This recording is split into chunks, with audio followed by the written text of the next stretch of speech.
yang kita cita-citakan itu ya, yang selaras dengan pembelajaran mendalam. Ada usulan dari teman-teman dan yang akan kita selaraskan. Oke, kalau saya punya usulan Bu, yaitu sekolah yang dapat menumbuhkan adab terhadap anak-anak kita, sehingga nanti anak-anak kita itu sudah terbiasa sejak kecil belajar tentang adab dan terbawa ke masa depannya seperti itu. Yang kedua, Bu, sedikit menambahi ya, anak-anak bisa belajar untuk mandiri. oke. Terus yang selanjutnya, Saya usul potensi anak diapresiasikan. berarti sekolah berprestasi ya, semuanya prestasi ya. Mandiri. Kemudian ada usulan yang lain. Mungkin ada tambahan sedikit untuk menumbuhkan iklim budaya positif di sekolah, sehingga anak-anak sudah terbiasa dari usia sejak dini dan menjadi pembiasaan di lingkungannya di kehidupan mendatang. Oke, terima kasih teman-teman. Terus selanjutnya tentang nilai apa yang harus ditanamkan. Kalau di PN itu kan ada 8 profil lulusan ya, gitu ya. Jadi itu yang akan menjadi acuan nilai apa yang akan kita tanamkan di depan. Sekarang kita masuk ke poin kedua tentang desain strategi pencapaian yang dari visi itu tadi apa saja.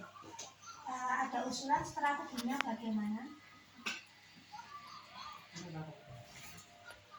Saya Bu, Ya apa?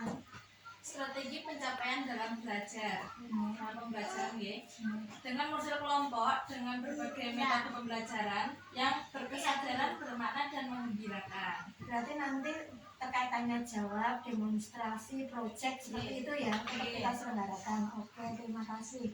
Terus terkait dengan pemilihan sumber daya, apa saja yang bisa kita lakukan?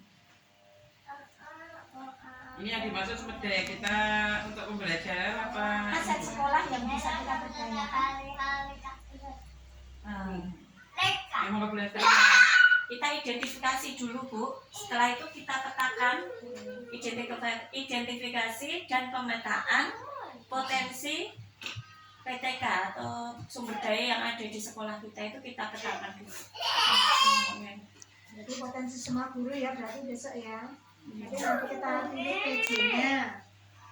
Kemudian ada langkah yang kedua. Mungkin kombel pekanan kita perlu lebih dimaksimalkan. Oke, berarti sepakat ya kita kombel tetap harus aktif. Ya. Kemudian ada yang lain. Optimalisasi sarana media yang ada di sekolahan dan lingkungan masyarakat. Sarana prasarana yang ada di dalam sekolah Ya, ya. Mungkin kita kan ada screen, ada CD, ada ini mungkin lebih dimaksimalkan. Berarti media-media yang ada segera kita ya, bagaimana agar itu bisa digunakan bermanfaat bagi anak ya. Oke. Jadi nanti kita ada penanggung jawab media ya. Ada lagi ini mungkin Yang mengaktifkan daya dukung orang tua wali murid. Oke, berarti komunikasi dengan wali murid ya itu harus kita lakukan gitu ya. Terus kemudian sekarang bagaimana pembagian peran kita teman-teman gitu ya. Pembagian tugas kita. Oke. Yang penanggung jawab kombel siapa ya?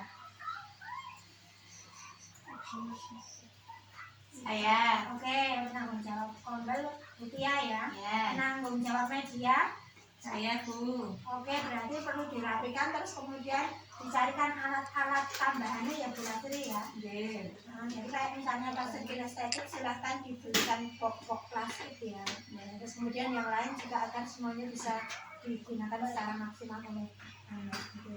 Terus kemudian media sudah, kombel sudah, kemudian yang yang mencatat potensi terus kemudian nanti membuat jadwal giliran berbagi praktik. Bu Soko, penanggung jawabnya. maksudnya gimana nih Bu? Berarti kemudian membuat jadwal berbagi praktik di setiap kombel kita. siapa Oh, dari SDM kita. ya. Ya, terus kemudian untuk daya dukung orang tua wali murid semua wali kelas ya. Ya. Oke, sekarang kita ke tahapan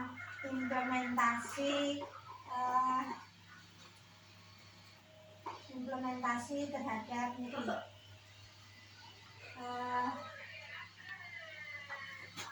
dari visi misi kita. Jadi agar itu terimplementasi, apa saja yang harus kita lakukan. Diturunkan dalam apakah? Kalau diturunkan dalam program sekolah misalnya apa? Agar kayak misalnya tadi kan berakhlak mulia ya. Ya.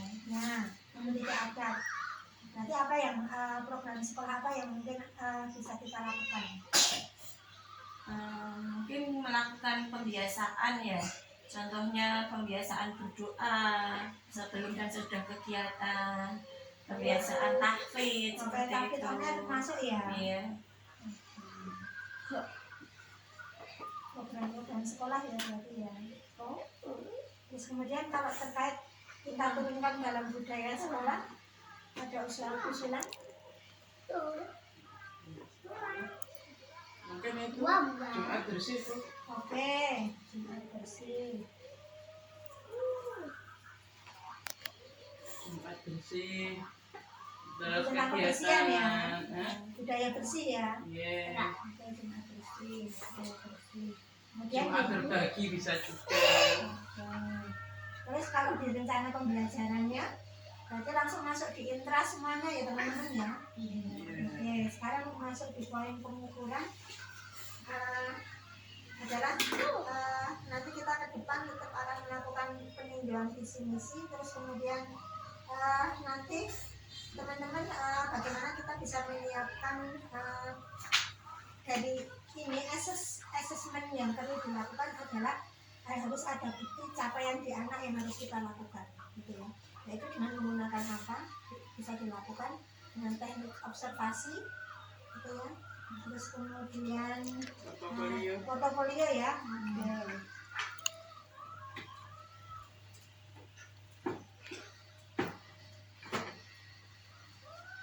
Oke, terima kasih. Semoga visi misi kita bisa benar-benar terlaksana ya teman-teman. Amin.